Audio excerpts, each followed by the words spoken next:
السلام علیکم دوستوں، ہر انسان کی چاہت ہوتی ہے کہ ان پر آئی ہوئی تکلیفیں جلد ختم ہو جائے، اس کی خواہش جلد پوری ہو جائے، وہ جیسے سوچتا ہے ویسے ہی ان کے سارے مسئلے حل ہو جائے۔ شاید آپ بھی یہی کشمکش سے گزر رہے ہوں گے اور ان مصیبتوں سے بچنے کے لیے طرح طرح کے راستے اختیار کر چکے ہوں گے، دعاؤں کے، وظائف کے، اذکاروں کی اور تہجد میں راتوں کو مانگنے میں صرف کر چکے ہوں گے، اور آپ ان حیرت انگیز اشاروں کی تلاش میں ہوں گے جن سے آپ کا رب آپ کے لیے معجزوں کی راہیں ہموار کرتا ہے۔ تو سنو، تکلیفوں سے گزرے بغیر کیسے پتا چلے گا کہ تمہارا رب مشکل کشا ہے؟ جب ساری چیزیں تمہیں بن مانگے ہی مل جائے تو کیسے پتا چلے گا کہ تمہارا رب دعاؤں کا سننے والا اور قبول کرنے والا بھی ہے؟ اگر ناممکن کی طلب تمہیں نہیں دی جائے گی تو تم ناممکن کو ناممکن سمجھ کر ہی چھوڑ دو گے، تو کیسے پتا چلے گا کہ ہمارا رب تو معجزوں کا ظاہر کرنے والا قادر مطلق ہے؟ جان رکھو، اللہ کے یہاں ہر چیز کا ایک معیار اور وقت مقرر ہے۔ کیا تم نہیں دیکھتے ان سورج اور چاند ستاروں کی گردش کو جو اپنے مقرر وقت پہ گردش کر رہے ہیں؟ کیا تم نہیں دیکھتے سمندر میں آتے صبح و شام کے اتار چڑھاؤ کو؟ ہر چیز نظام کے تحت انجام پاتی ہے۔ یاد رکھو، اگر آپ کے کام بننے میں تاخیر ہو رہی ہے، یا آپ کے کام بنتے بنتے بگڑ جاتے ہیں، یا دعا کی قبولیت میں تاخیر ہو رہی ہے، تو سمجھ لو کہ اللہ کی مشیت اسی میں ہے، کیونکہ اللہ بہترین تدبیر کرنے والا ہے، اور وہ جو بھی کرتا ہے اپنے بندے کی بھلائی کے لیے کرتا ہے۔ ہاں، یہ بات فوراً سمجھ میں نہیں آتی، پر وقت پر اللہ اسے ضرور سمجھا دیتا ہے۔ اگر یہ جاننا چاہتے ہیں کہ آپ ان اشاروں کو جن کی وجہ سے آپ کے کام تاخیر کر لیتے ہیں، تو جان لو انسان کی صفت ہے کہ وہ وقت سے پہلے مایوسی بھری باتیں کرتا ہے، نا امیدی کی باتیں کرتا ہے، اور اسے پتہ نہیں ہوتا کہ اس کا رب اس پر کتنا بڑا فضل کرنے والا ہے۔ تو بعد میں انسان اپنی مایوسی کی وجہ سے، نا امیدی کی وجہ سے بہت ساری چیزوں سے محروم ہو جاتا ہے۔ تو نا امیدی اور مایوسی اللہ کو پسند نہیں ہے۔ رسول اللہ صلی اللہ علیہ وسلم نے فرمایا، اللہ کریم جب انسان کے حالات کو بدلنے کے قریب ہی ہوتے ہیں تو انسان مایوس ہو کر گر پڑتا ہے، تو اللہ اس بندے کے اوپر ہنس پڑتے ہیں۔ اللہ اس کے حالات کو بدلنے ہی والا تھا کہ وہ مایوس ہو کر گر پڑتا ہے، تو اللہ اس بات پر ہنستے ہیں، یہ کیسا انسان ہے، میں تو اس کے حالات کو بدلنے ہی والا تھا، اس پر اپنا فضل کرنے ہی والا تھا کہ یہ مایوس ہو کر گر گیا۔ مایوسی بہت بڑی خیر سے محروم کرتی ہے۔ وہ وقت سے پہلے نا امیدی کی باتیں کرتے ہیں، وہ اپنا حوصلہ چھوڑ بیٹھتے ہیں، جس کی وجہ سے وہ اللہ تعالیٰ کے فضل سے محروم ہو جاتے ہیں۔ جان رکھو، مایوسی کو اللہ نے کفر کہا ہے۔ میرا رب قرآن میں کہتا ہے، اللہ سے مایوس وہ لوگ ہوتے ہیں جو ایمان نہیں رکھتے۔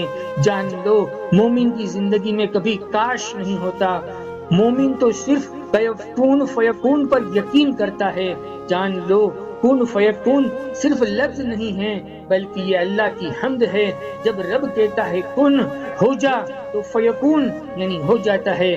جان رکھو، ہمارے کام میں تاخیر کی دوسری وجہ اور اشارہ یہ ہے کہ ہم صبر کا دامن ہاتھ سے چھوڑتے ہیں اور مخلوق کے سامنے اپنے رب کی شکوہ شکایت شروع کر دیتے ہیں، حالانکہ مخلوق تو محتاج ہے، جو اپنے کام خود نہیں بنا سکتے، وہ ہمارے کام کیسے بنائیں گے؟ جان لو، کبھی کبھی ہمارا صبر اور طویل انتظار ہمیں دشواری میں ڈال دیتا ہے۔ ہمیں لگتا ہے کہ ہمارے ارد گرد رہنے والوں کو تو خوشیاں مل رہی ہیں اور ہم صرف تماشائی بن کر اپنی بے بسی کا تماشا دیکھ رہے ہیں، کہ شاید ہماری نصیب کے اندر یہ خوشی نہیں ہے۔ ہماری مختصر سوچ ہوتی ہے، کیونکہ میرے اللہ کی رحمتوں کی کوئی حد نہیں، حساب نہیں۔ ہمارا رب ہم سے بہتر جانتا ہے کہ کون سی خوشی کسی کو کب دینی ہے، کتنے صبر کرنے کے بعد دینی ہے۔ جیسے وہ کسی کی محنت کو ضائع نہیں کرتا، تو تم نے یہ کیسے سوچ لیا کہ تمہارا صبر ضائع ہو جائے گا، تمہاری آرزویں ادھوری رہ جائے گی، تمہارے کام نہیں بنیں گے؟ اصل میں ہم اس کی مشیت اور اس کے منصوبوں کو نہیں سمجھ سکتے۔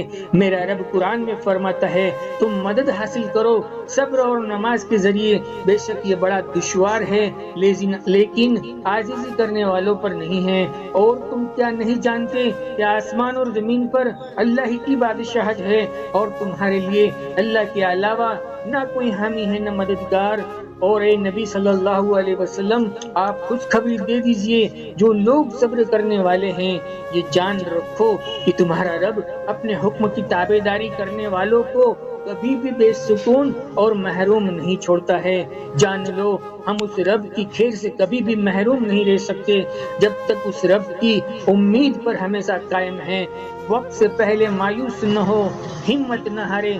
وقت سے پہلے ہم سوچتے ہیں کہ ہمارے حالات کب ختم ہوں گے، یہ مشکلیں ہمارا پیچھا نہیں چھوڑتی، آپ اور کتنے برداشت کرے، لیکن آپ کو کیا پتا، ہو سکتا ہے کہ اللہ ہمارے حالات بدلنے کے قریب ہو اور ہم اپنی اس ناامیدی کی وجہ سے اللہ کے فضل سے محروم ہو جائے۔ اگر ہم چاہتے ہیں ہم اللہ تعالیٰ کے فضل کو پالیں تو پھر ہم ہر وقت اللہ سے رحمت کی امید رکھنی ہے، اس کے کن فیکون پر یقین رکھنا ہے، مگر نہ ایسا ہو کہ اللہ ہمارے حالات کو بدلنے کے قریب ہو اور مایوس ہو کر گر جائے اور اللہ اپنے فضل سے محروم کرے۔